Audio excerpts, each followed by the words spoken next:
முன்னொரு காலத்துல சிற்பி ஒருத்தர் இருந்தார். அவர் செய்யற சிலைகள் எல்லாமே உயிருள்ள மனுஷனை போலவே தத்ரூபமா இருக்கும். ஒரு நாள் அவர் தூங்கிட்டு இருக்கும்போது அவர் கனவுல யமதர்மன் வந்து அவரை கூட்டிட்டு போற மாதிரி கண்டாரு. உடனே சிற்பிக்கு வந்து சாவுனா ரொம்ப பயம். அவர் தன்னை போலவே 10 சிலைகளை செஞ்சாரு.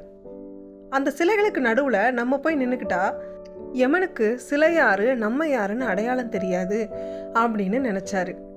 அந்த மாதிரியே 10 சிலைகளை செஞ்சு நடுவில் போய் நின்றுக்கிட்டாரு. யமதர்மனும் அவரை கூப்பிடுறதுக்காக வந்தாரு. அதுல சிலை எது உயிருள்ள மனுஷன் எதுன்னு அவரால் கண்டுபிடிக்க முடியல. உடனே யமதர்ம ராஜா அவரை கண்டுபிடிக்கிறதுக்கு ஒரு யோசனை பண்ணாரு. சிற்பிக்கே உண்டான அந்த அகந்தைய வெளியில கொண்டு வர நினைச்சாரு.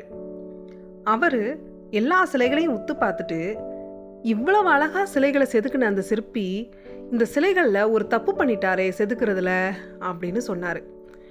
இதை கேட்ட அந்த சிற்பிக்கு ரொம்பவும் கோபம் வந்துருச்சு. என்னோட சிலைகளில் என்ன குறை கண்டீர் அப்படின்னு கோபமா யமதர்மனை பார்த்து கத்தினாரு.